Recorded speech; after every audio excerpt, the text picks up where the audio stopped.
mighty city, Great Zimbabwe. For hundreds of years, a mysterious civilization reigned supreme here on the Zimbabwe plateau.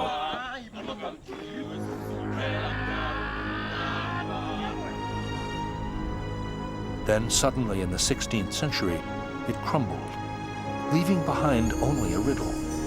Who had built these massive walls?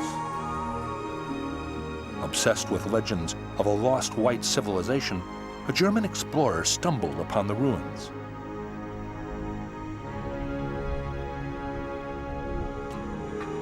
Was this the legendary city of Sheba, he thought? Whose queen captured the heart of King Solomon?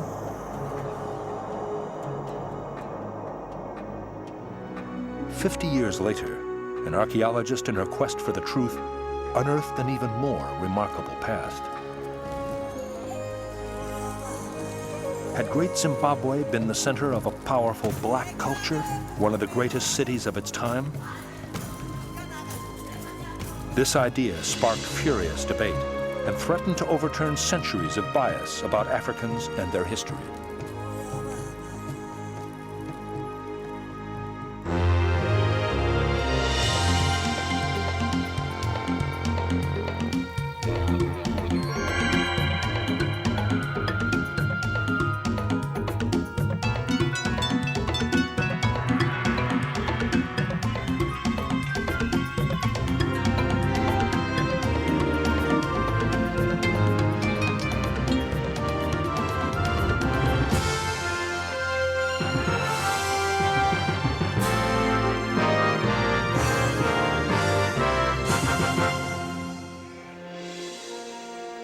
(1871).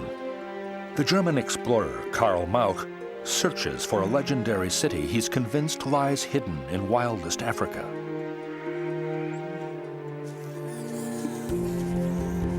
Mauch has spent 6 years in Africa, overcoming poverty, sickness, and numerous scrapes with death in pursuit of his obsession.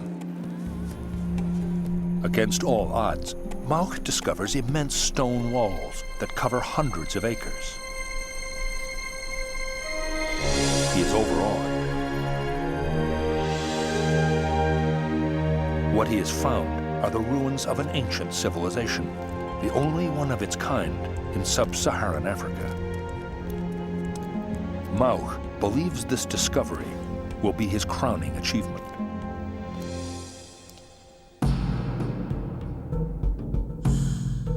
Mauch's obsession with Africa began as a child.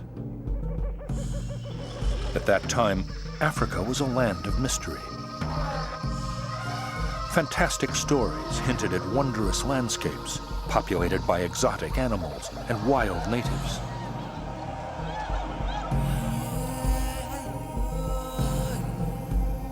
At age 10, while gazing at a map of Africa, Mauch vowed to one day explore its uncharted lands.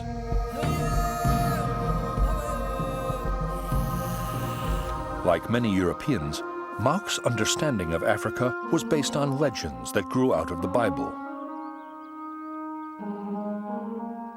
Then she gave the king 120 talents of gold. Never again came such an abundance as these which the Queen of Sheba gave to King Solomon. Solomon, the wisest and richest Hebrew king from the Bible, inspired many later legends. One told of Solomon's gold mines at a place in Africa called Ophir.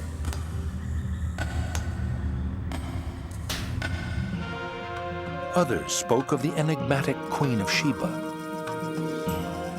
She was a beautiful seductress who appeared in Jerusalem, paid homage to King Solomon, became his lover, then just as suddenly disappeared back to her mysterious land, which lay hidden somewhere in Africa.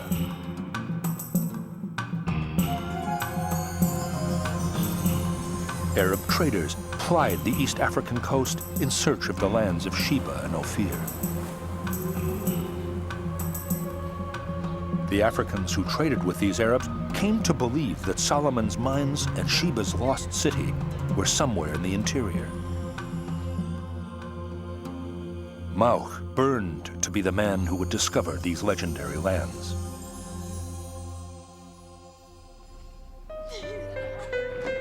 But Mauk was poor, his options limited. Living in very modest circumstances, I was bound by my parents to become a teacher. And I was unfortunately denied the opportunity for further studies at a university. I've endeavored to obtain knowledge of medicine by talking with doctors and reading medical journals.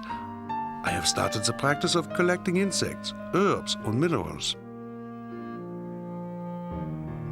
Karl Mauk did not come from a privileged background whatsoever. Karl Mauk was a self-made man. What he did was he taught himself cartography, geology, all the sciences that were needed for him to be a great explorer in Africa, like Livingstone, Burton, Speke. That's what Karl Mauk came from, that's what he wanted to be. The dream of African exploration consumed Mauk. By practicing gymnastics and walking 6 miles a day in every season over any ground, often without food or drink, I have tried to steel my body. Mauk wrote to the German Geographical Institute in hope of gaining their support for an expedition to unexplored Africa.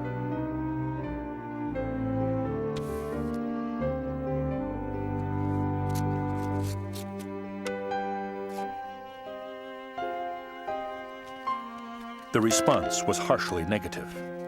It warned that African exploration should be left to the professionals. It went without saying that this meant people of higher social standing.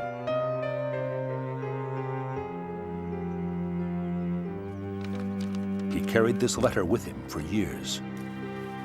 Karl Mauk was not accepted by the German Geographical Institute because really he wasn't a member of the club. He was self-taught, he'd never been to university, he had no titles, he had no connections. He had no hope, really. The German Geographic Institute had good reason to reject Mauk. African exploration was a dangerous and expensive affair. By the time Mauk dreamed of Africa, hundreds of European adventurers and missionaries had already died there.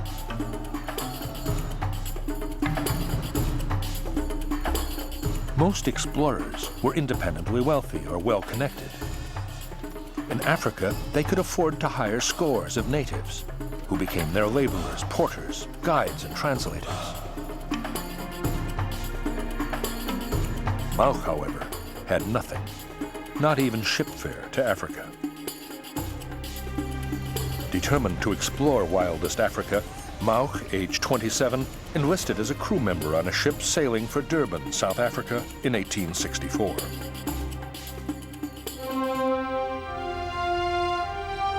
At last, the ship reached Africa.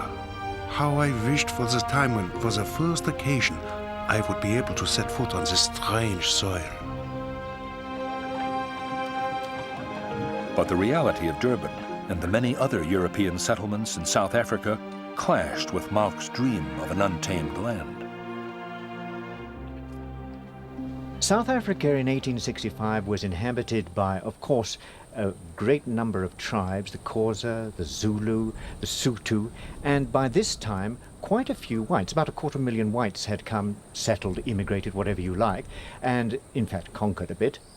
Mauk wanted to be at the frontier, at the edge of the excitement, the adventure. But even in a small forest near civilized Durban, he felt lost in an alien world. It struck him all at once that Africa might pose a greater challenge than he could handle. I got into denser bush, the high trees with their somber crowns growing close to one another. Even the smallest sound could be heard. In all honesty, a feeling of fear got hold of me. I felt so terribly deserted amid the surrounding strange nature.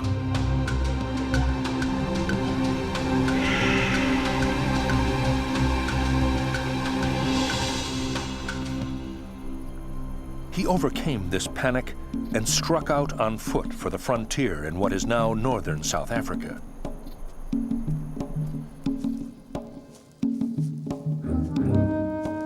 Mauk walked for 3 weeks, doing odd jobs at farms in exchange for food and shelter.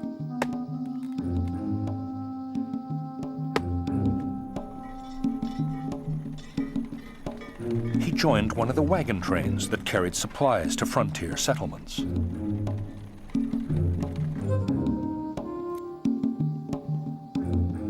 In his spare time, he took notes, sketched, and collected specimens.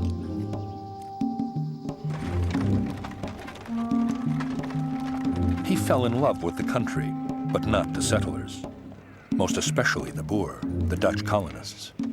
He thought they were uncivilized, and their treatment of blacks a disgrace.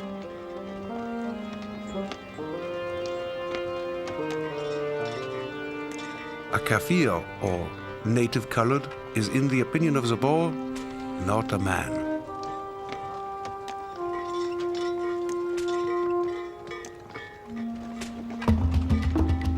Mauk's trip to the frontier took months, but it carried him to the threshold of his goal, uncharted Africa.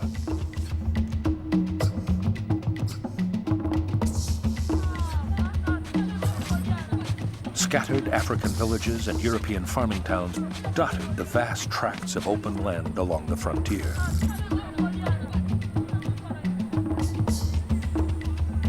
You have now, I could tell myself, passed the preparatory class and entered the high school of traveling.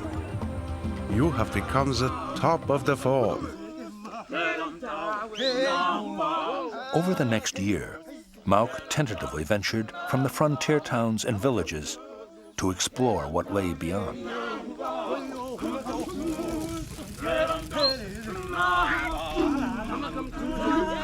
Many of the Africans he encountered were unfriendly. White settlers were pushing from the south, and the Africans resisted further intrusions. They were especially suspicious of anyone making maps or surveying the land. To disguise his intentions, Mauk developed a novel plan. He feigned a sort of madness. It succeeded. The Africans pronounced him insane and left him free to do as he pleased.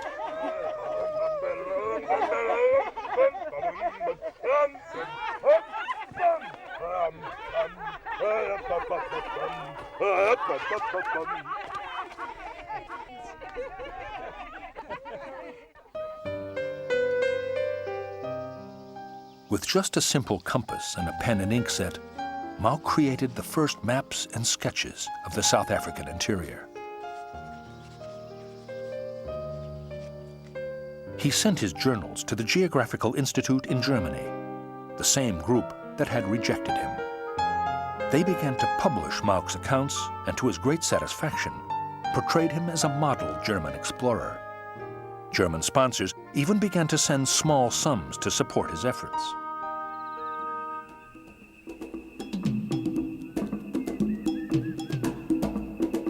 Mauk's status grew even further when he made the first gold discovery in southern Africa. Word quickly spread. Prospectors filtered into the area, but Mauk never staked a claim to the field.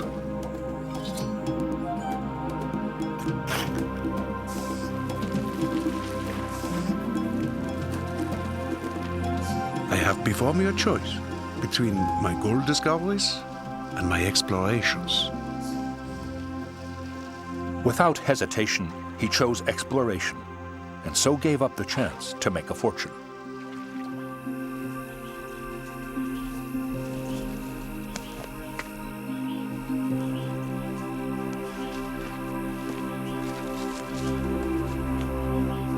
Adventure and respect were what Mauk had desperately sought and was finally achieving.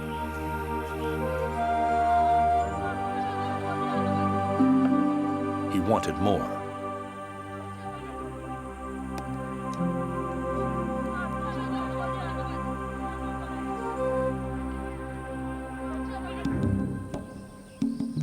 In 1868, at the age of 31, Karl Mauk set off on an expedition into unexplored Africa.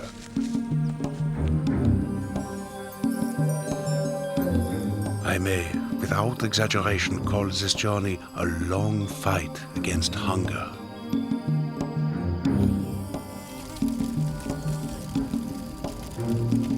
Game was scarce. Bands of hostile warriors stalked Mauk. He lived in constant fear.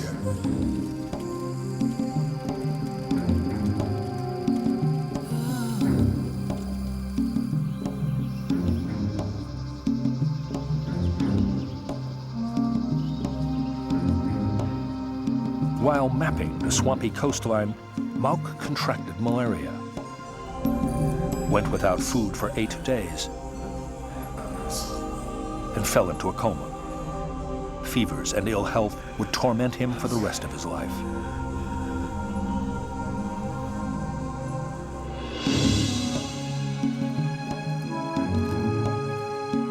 Mauk revived when local Africans told him of an abandoned stone city past the Limpopo River.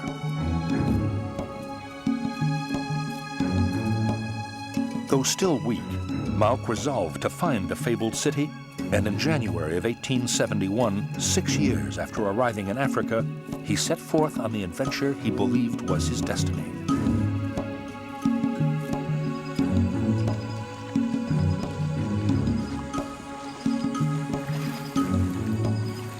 When Mauk crossed the Limpopo River, he entered a land unknown to Europeans.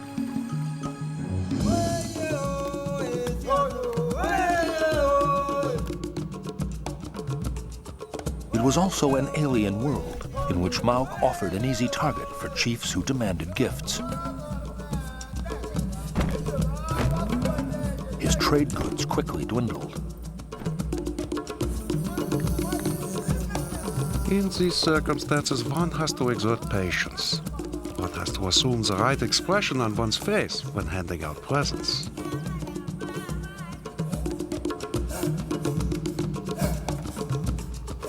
As Mauk pushed into the interior, villagers who did not own firearms demanded he hunt for them.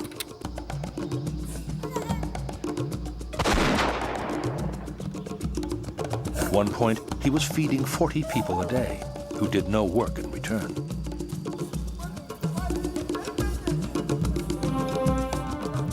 While other explorers bullied and slashed their way across Africa, Mauk tried negotiation and generosity with his porters. A cold wind blew during the night between the mountains. I took pity on the naked, skinny figures shivering in the cold and gave them my own woolen blankets. His efforts to win their goodwill failed. 8 months into the trip, they disappeared.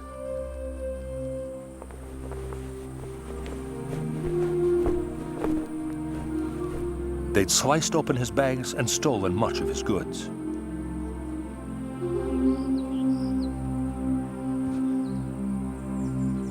He felt trapped.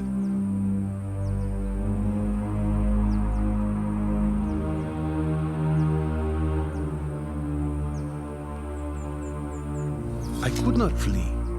As the second night followed the first, my position was desperate, and it was therefore not surprising when the thought occurred to me to take my own life before I succumbed to slow torture.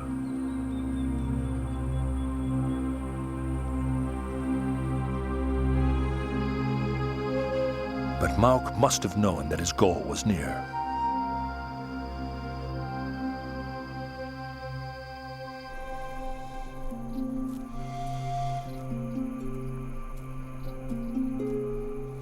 The next day, he snapped out of his despair and headed to a local village.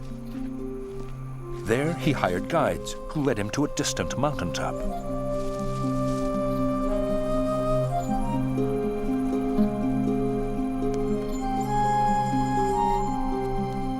Mauk beheld ancient walls in the valley below.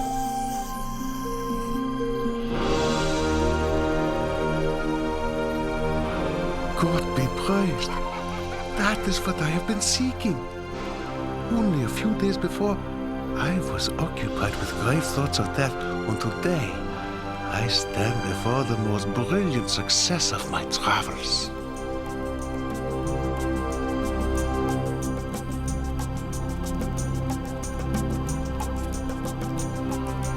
After 6 hard years of exploration, Karl Mauk discovered Great Zimbabwe. He was amazed by what he saw. Stone walls spread over a square mile of the valley floor, bounded on one end by ruins on a hill.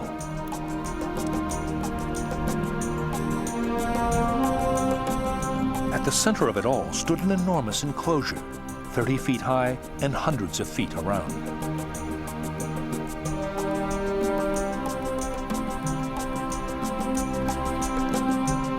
Mauk realized he stood within the remains of a sprawling city. It had been a culture unique in sub-Saharan Africa. Thousands lived in the city, and remarkably, they built in stone. Mauk dismissed the possibility of local Africans having created it.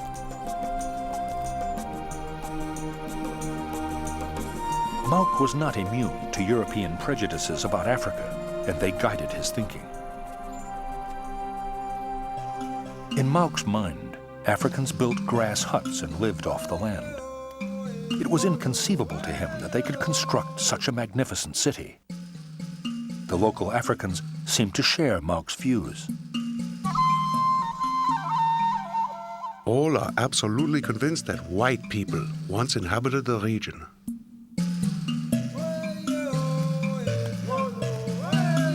Overlooking clear signs of African occupation and ignorant of archaeology, Mauk turned to the Bible and legend for his answer.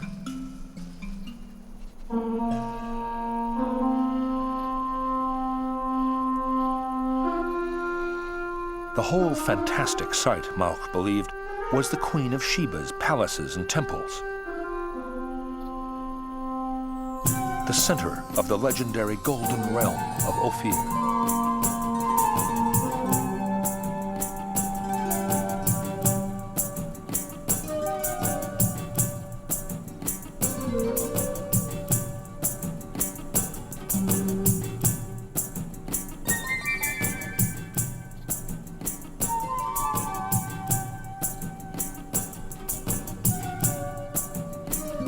Mauk searched for evidence to support his theory. He cut splinters from a wooden beam. The smell which it exudes is of great similarity to that of cedar wood, used in pencils. The color, too, is the same. Mauk believed Sheba had imported the cedar from Lebanon, a land to the north of ancient Israel.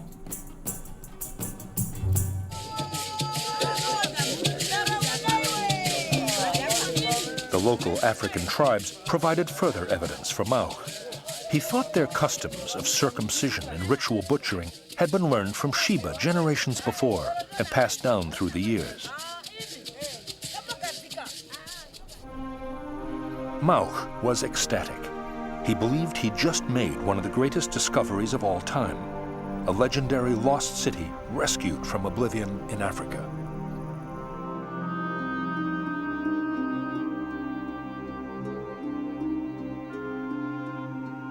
Mauk's frenzy of excitement crashed when he again fell sick.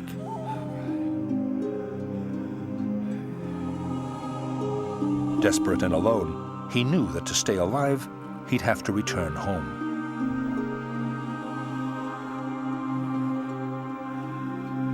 After 7 years of adventure and hardship, Mauk dragged himself to the coast and left Africa forever.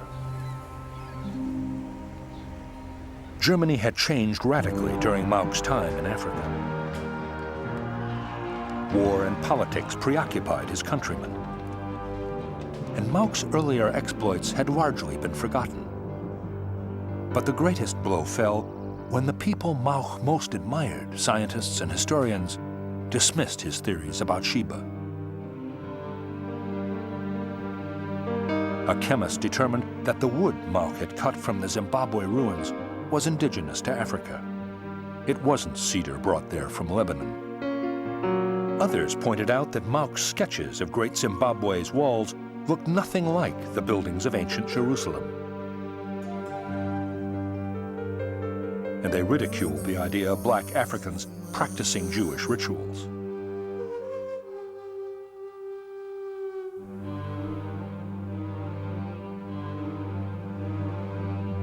In his furious attempts to make sense of Great Zimbabwe, Mauk became more disoriented than he'd ever been in the wilds of Africa.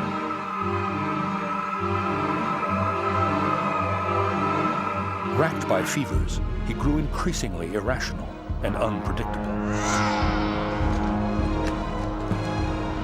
In early 1875, Mauk fell to his death from the window of his garret. The circumstances surrounding his death are still unclear. Karl Mauk died at the age of 38.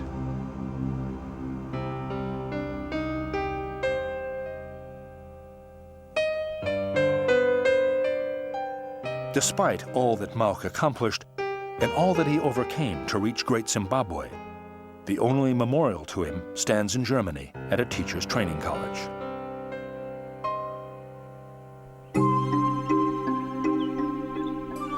His theories about a lost white settlement did, however, find an eager audience, especially in the British colonies of Rhodesia and South Africa. The imperial mission in Africa was really one of racial superiority. Now, to have it thought that Africans had constructed such enormous buildings as these on such a vast scale was really unthinkable. No one could have imagined it. No one could have believed it. Therefore, for imperialism, it was very important that these buildings were thought to be built by outsiders, people other than Africans. Almost anyone would do.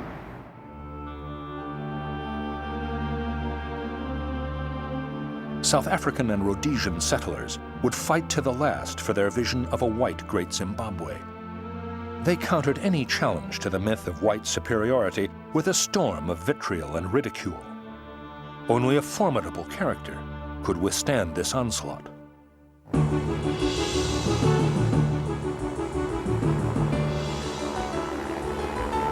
50 years later, in 1929, one of the world's foremost archaeologists, Gertrude Caton Thompson, scoured the ruins of Great Zimbabwe for clues to its origins.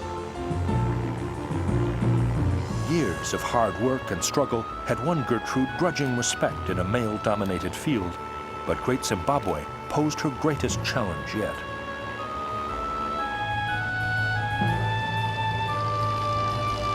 All evidence of the identity of the city's builders appeared to have been erased.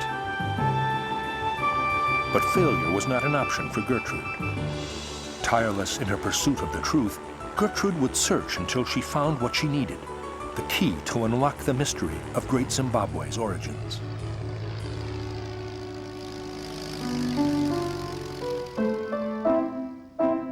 Few would have predicted such a life for Gertrude.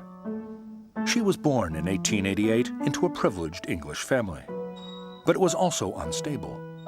Her father died when she was young. Her mother was sickly. From an early age, Gertrude learned to rely only on herself.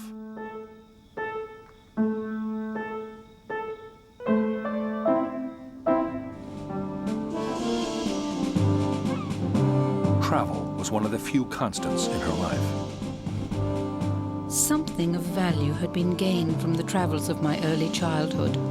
Pompeii and Rome stand out in memory because I felt the first stirrings of interest in past civilizations. But it would take time for these stirrings to become passion.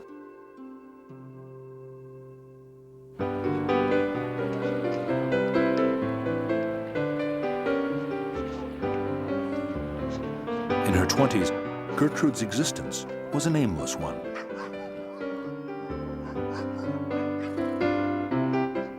Life at home was pleasant for a well-to-do family during that pampered pre-war period. Visits to relatives and friends were leisurely things. Constant amusement at games, parties, dances, and theatres followed each other endlessly. She became attracted to a young soldier, Carleon McFarlane. In 1914, just after the outbreak of the First World War, Carleon received a short leave from the fighting in France. He visited Gertrude.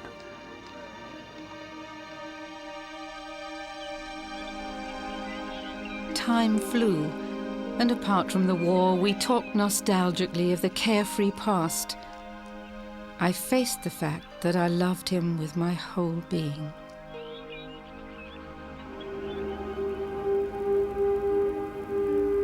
For the next 2 years, as Carleon fought in the trenches, Gertrude threw herself into the war effort.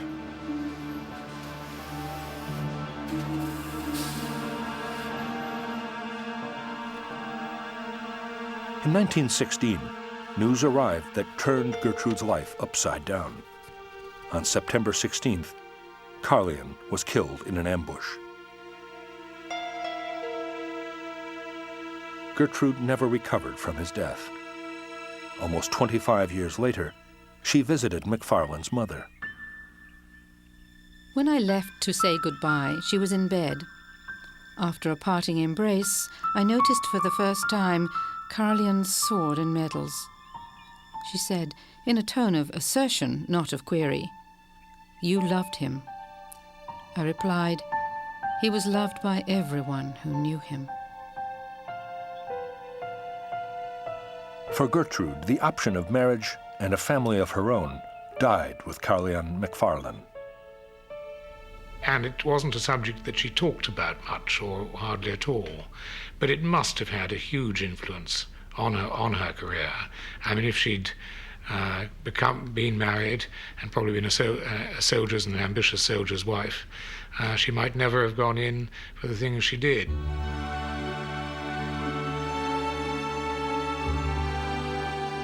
Gertrude withdrew from almost all personal relationships.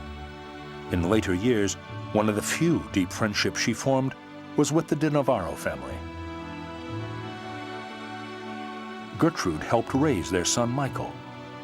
His memories are of a woman whose strong character intimidated others, but to him, she was warm and devoted. She was a formidable person, somebody of a type that you don't have now, I think. Very much somebody of her age. Passionate in support of the things she believed in. Obstinate. No lover of fools. And certainly no patience with them. And yet very loving and affectionate to those who were close to her, which I was lucky enough to be.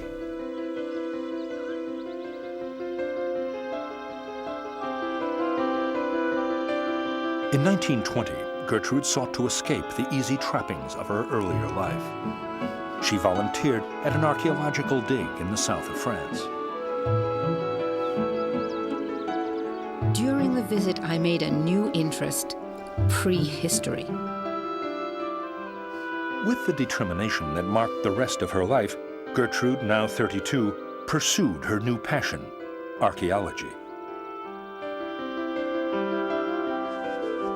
Archaeology was still a new and rapidly expanding field.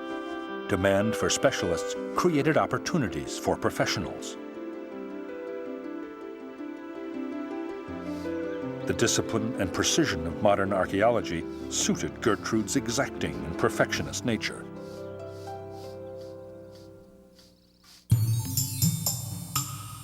Her dedication brought her to the attention of one of the world's top Egyptologists, Sir Flinders Petrie. He asked her to assist him on a dig in Egypt.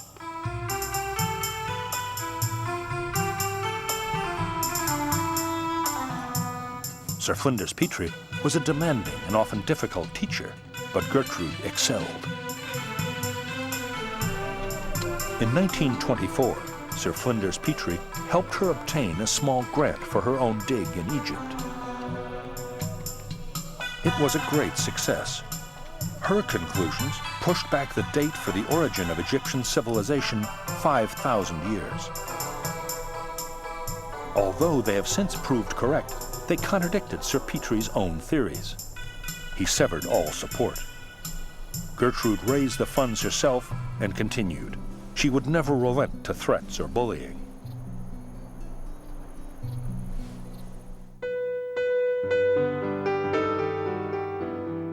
An Anglo-Rhodesian foundation approached Gertrude about conducting a dig at Great Zimbabwe. They hoped to uncover clues about the mysterious civilization that once flourished there. Gertrude Caton Thompson was a formidable woman. She had worked under the most impossible conditions and under the most impossible archaeologists in Egypt, and in the end running large-scale excavations of her own. She was carefully chosen to undertake the work at Great Zimbabwe. She was ideally suited to it.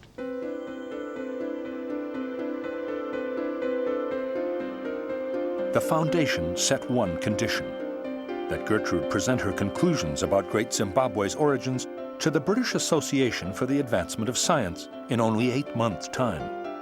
This was a tight deadline under the best of circumstances.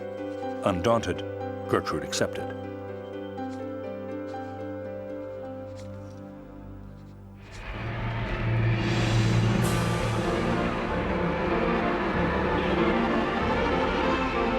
Gertrude arrived in Beira, a port in Portuguese Mozambique, just ahead of a raging cyclone. The noise of the collapsing town, the many ships in harbour dragging their chains and crashing into each other, hooting wildly, was dramatic. Mercifully, I am not easily alarmed. She rode out the storm with typical calm, but found that the cyclone had destroyed the rail lines.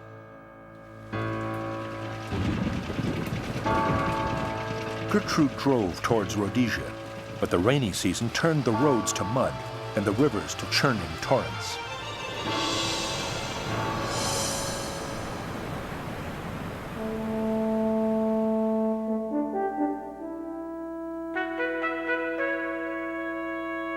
After weeks of delay, she finally reached Salisbury, the capital of Rhodesia. Rhodesia was named for the great industrialist and imperialist Cecil Rhodes.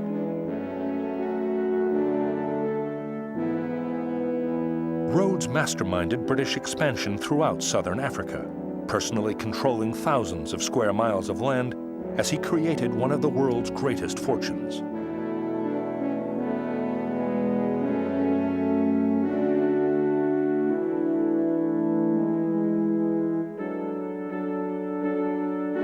In the capital of Salisbury, Gertrude paused to gather supplies. In just 40 years, white settlers had created a bustling farm community in Salisbury, but it had been built at the expense of black Africans. Whites lived well, overseeing farms and mines, while blacks were relegated to menial jobs, with subsistence wages, poor housing, and no education. The white mindset of racial superiority was pervasive, poisoning every aspect of life. When one prominent white woman asked if her sons might help with the upcoming excavation, Gertrude said they could if they would dig alongside the native workmen. Just as Gertrude expected, the request was promptly withdrawn. At dinner one night, the governor promoted the idea that Great Zimbabwe's ruins were of ancient and thereby white origin. Gertrude countered that her job required objectivity. I replied that I had no idea one way or the other, and only hoped I might get an answer.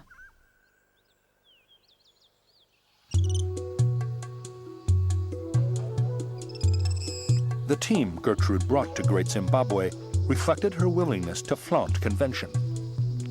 It was an all-woman team.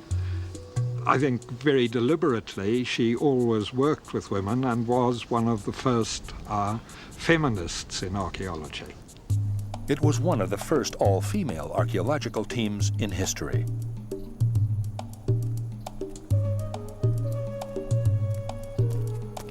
Gertrude and the others examined miles of ruins in their first days there.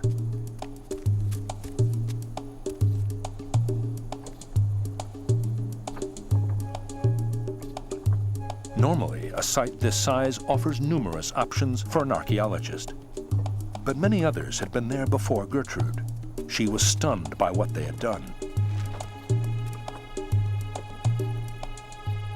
Generations of treasure hunters and previous archaeologists had laid bare practically all that remained. In brief, fulfillment of my task seemed dubious. For Gertrude Caton Thompson, the site at Great Zimbabwe had changed enormously since Mark's time. What had happened, in fact, was a whole bunch of people had decided they would find gold here at Great Zimbabwe, and they had literally pillaged, plundered, pulled the walls down, done everything. Prospectors formed the Rhodesian Ancient Ruins Company to extract gold. They dug numerous trenches and undermined walls, but found little gold. What they did loot was of great archaeological value. They melted it down and sold it as bullion. Priceless artifacts were lost forever.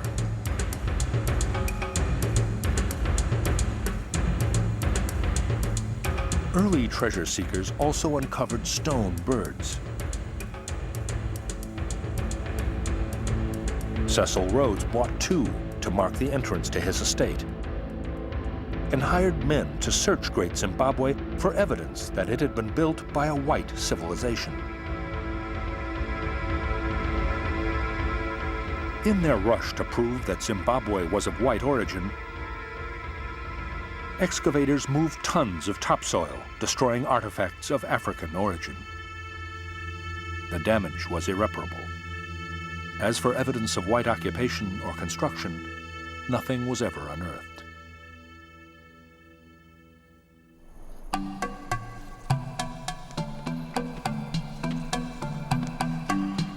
The devastated condition of the ruins left Gertrude at an apparent dead end. She and her team dug at several sites, and she paid the laborers bonuses for their hard work. Still, she found nothing conclusive. Time was running out. The British Association meeting loomed.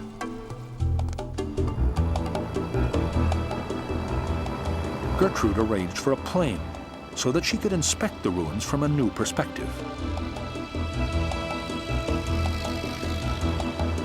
She became one of the first archaeologists to use aerial observation.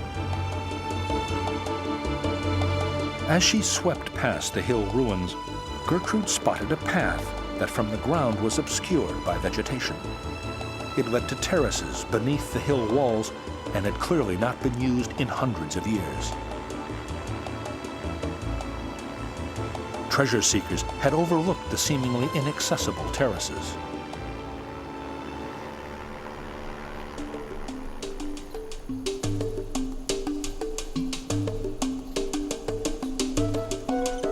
The next day, Gertrude moved her team onto the hill terraces.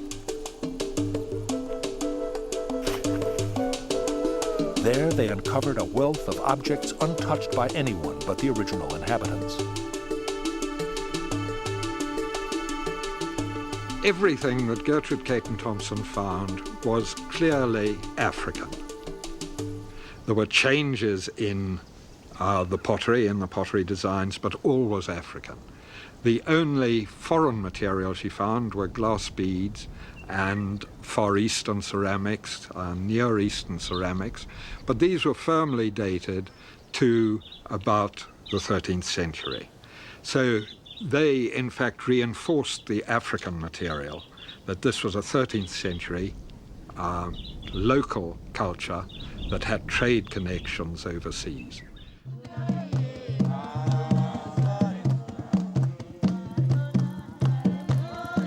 Gertrude determined that Great Zimbabwe had been a black African city from the 9th to the 14th centuries, a major hub in a huge, sophisticated trade system.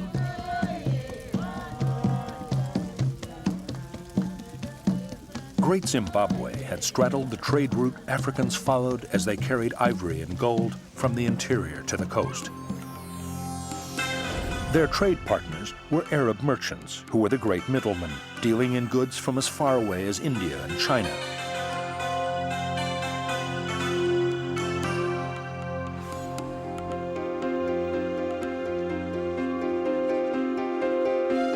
Gertrude compiled her findings just in time for the British Association meeting.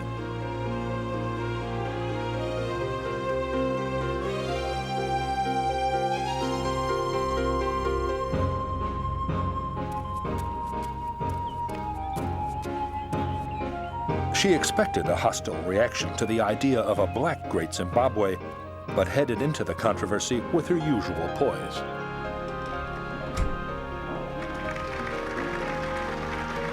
Gertrude presented her findings to an overflow crowd in Johannesburg on August 2, 1929. Her presentation was meticulous, her conclusions crystal clear. Instead of a degenerate offshoot of another civilization, you have here a native civilization showing national organization of a high kind, originality, and amazing industry. She portrayed a living, vibrant black African city in which the walls formed a series of interlocking courtyards where women cooked, children played, men worked. In one extraordinary paper, Gertrude killed the myth of a lost white civilization. In its place, she described a thriving black metropolis. It was estimated to house 10 to 15,000 people, a city as large as many in Europe at the time.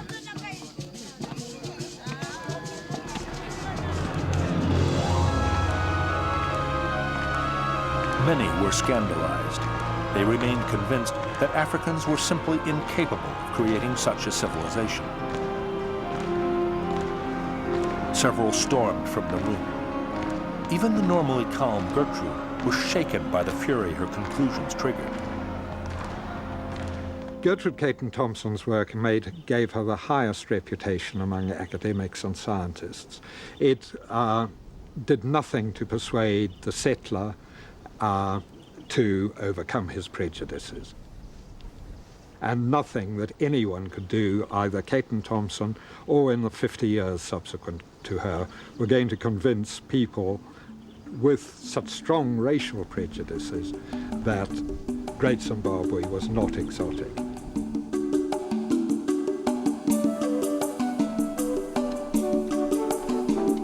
She bade farewell to her African workmen. Her sense of irony surfaced when she recalled how the foreman asked to come with her. I explained that he would not be happy in our cold country with no one to talk to in his Bantu language. "Are there no black men in England?" he asked. I replied, "No, we are all white." After a puzzled reflection, he said, "No blacks? Then who does the work?" Gertrude left for England in late 1929, but the controversy surrounding Great Zimbabwe followed her. In 1930, Gertrude's finds from Great Zimbabwe were exhibited at the British Museum in London.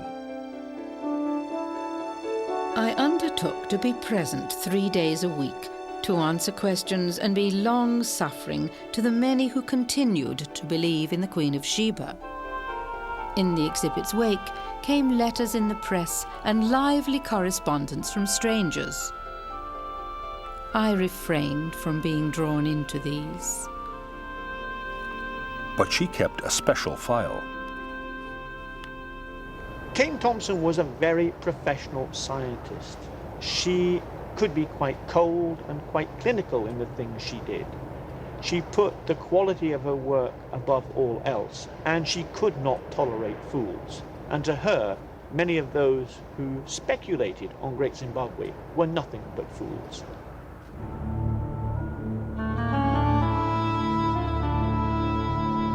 Gertrude's combative nature worked against her in 1938 on her last major dig. She traveled to South Arabia with another all-female team, but she fought constantly with an associate over everything, from the food to the expedition's purpose. Gertrude hoped to find connections between South Arabia and Great Zimbabwe. Perhaps the Arab traders who had brought goods to the African coast from India and China had influenced Great Zimbabwe's builders. Gertrude looked for common architecture, art, stonemasonry, anything that might link the two places. She encountered Arabs who still practiced traditional stone building techniques, but their ties to Great Zimbabwe were unclear.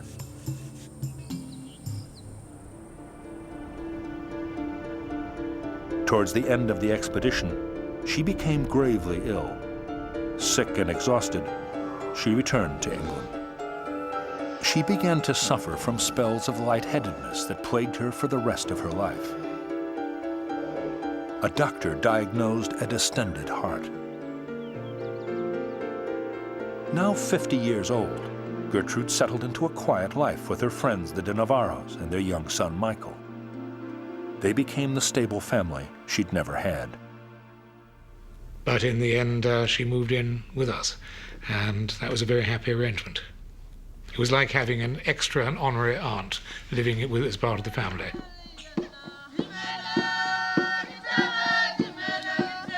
Gertrude's greatest legacy was to reveal that high civilization arose in sub-Saharan Africa. White settlers could no longer claim Great Zimbabwe as their own. When the black majority in Rhodesia gained control in 1979, they renamed their country Zimbabwe to identify themselves with Africa's glorious past.